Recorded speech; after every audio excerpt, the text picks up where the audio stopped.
Every time you delay your homework, you are training your brain to hate effort. And if you repeat that long enough, your brain will start avoiding everything that matters. That is not an exaggeration.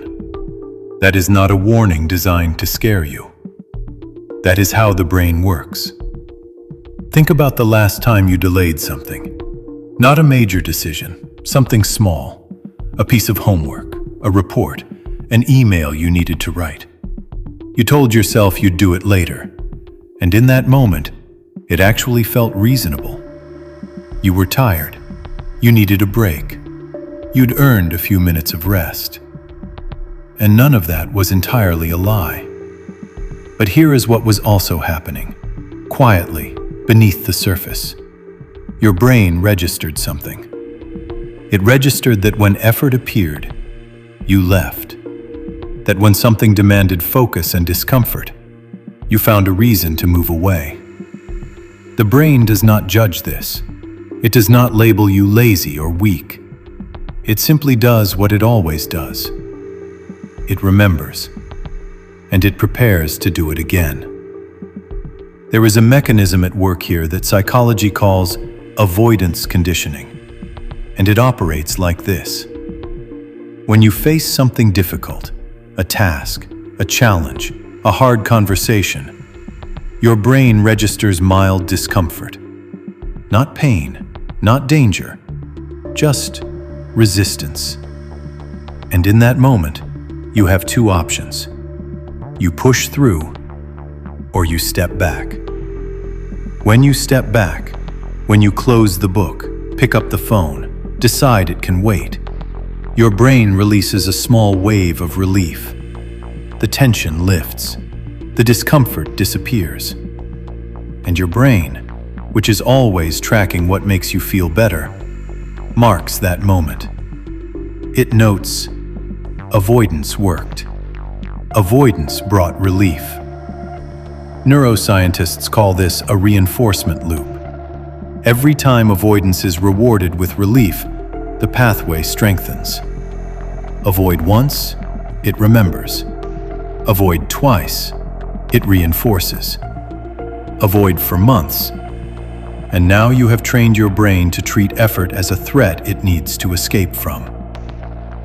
The psychologist B.F. Skinner spent decades documenting this pattern in behavior. But you do not need a laboratory to see it. You can see it in your own evenings, in the pile of things you meant to start yesterday. Here is something most people misunderstand about procrastination. They think it is about laziness. They think if they just wanted it badly enough, if they were more motivated, they would simply do the work. But motivation is not the problem. The problem is what the brain has learned to do with discomfort. Because effort always begins with discomfort. Not suffering, not pain. Just the mild friction of beginning something that requires your full attention. And if your brain has been trained to flee from that friction, then motivation is irrelevant. The moment the friction appears, the escape mechanism activates before you even make a conscious decision. William James, one of the founders of modern psychology, wrote that the greatest revolution of his generation was the discovery that human beings can change their lives by changing the inner attitudes of their minds. Not their circumstances, not their luck, their inner patterns. The avoidance pattern is not your character. It is a learned response, which means it can be unlearned. Now, let us talk about what happens when this pattern is left unchallenged. Because right now you might be thinking, it is just homework. It is not that serious. But the homework is never the point. The homework is just where the pattern begins. Think forward in time. The student who avoids their homework becomes the graduate who avoids difficult projects. The young professional who avoids difficult projects becomes the adult who avoids hard conversations. The adult who avoids hard conversations becomes the person who drifts through years without ever doing the thing they knew they needed to do. And the tragedy is, they often cannot explain why. They are not unintelligent, they are not incapable.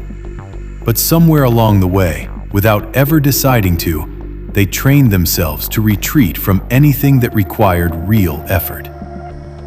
The philosopher Aristotle observed something that has never stopped being true. We are what we repeatedly do. Excellence, then, is not an act, but a habit. He was not talking about grand gestures. He was talking about what you do when no one is watching. When the task is in front of you and the phone is in your hand. That moment, that small, ordinary, invisible moment, is where your character is being written. Here is the insight that changes everything. You are not just completing tasks or avoiding them. With every choice, you are casting a vote for the kind of person you are becoming. The author James Clear put it precisely. Every action you take is a vote for the type of person you wish to become.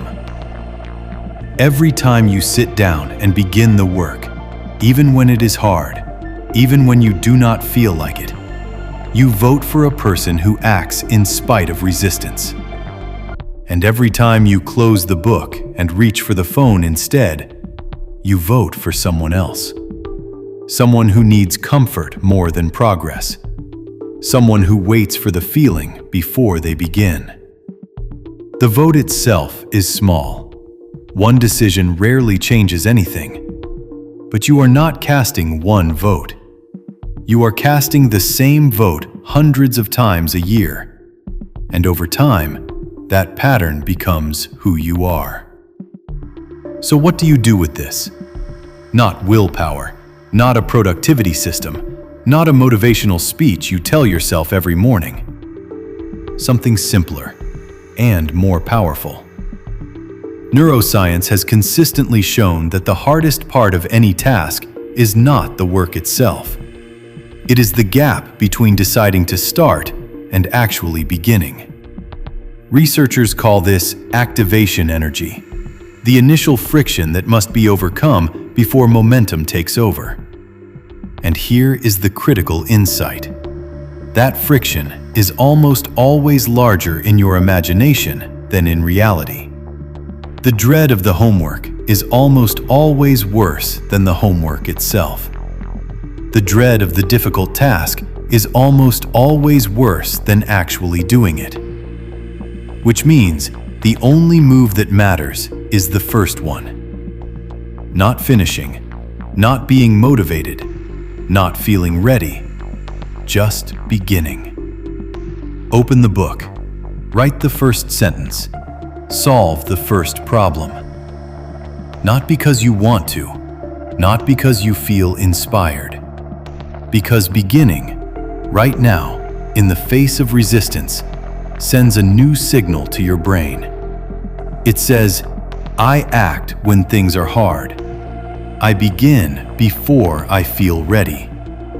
I am not someone who waits. Repeat that signal often enough, and the avoidance loop begins to break.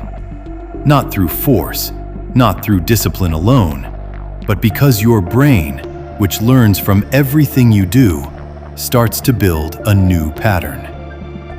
A pattern that says, effort is survivable, discomfort passes, beginning leads somewhere.